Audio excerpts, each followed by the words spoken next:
Assalomu alaykum. Mana bizga suv filtrimiz yetib keldi, o'rnatib oldik. Biz 21-dekabr kuni buyurtma qilgandik va 23-dekabr kuni oldik. Ular 22-da pochtadan chiqarib yubordilar. Vaqtida javob berib, vaqtida hammasini halol va to'g'ri tushuntirib bizga darsliklari bilan yuklab berdilar. Mana hozir filtr suvni ko'ryapsizlar, ikkita jo'mragi bor. Ya'ni ikkita jo'mragi, bittasi suv ichishga, ya'ni bittasi esa choy va ovqatlarga mo'ljallangan ekan. Ya'ni ichishga mo'ljallangan tarafi, kumush tarafi, unga esa minerallar qo'shilgan bo'lar ekan. Mana hozir suv tekshiramiz. 18 chiqdi. Ana endi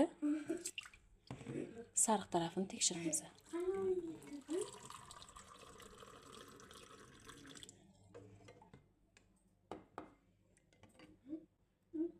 On raqami chiqib turibdi.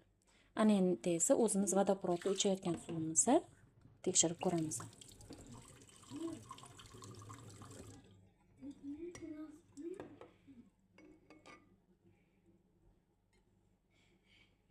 Vodoprovoddan ichayotgan suvimiz 364 raqamni ko'rsatib turibdi. Rahmat. Mana shunday filtrlar bilan bizni quvontirgan. Men juda ham afsus qilib yurardim. Bizga bir kuni firmadan kelishganda 11 millionga qo'yamiz deyishganda, hamma narsa xayrlisiga qaynonam qo'ydirtirmagandilar, lekin mana hozir arzongina narxga qo'ydirib oldik va bundan juda xursandmiz.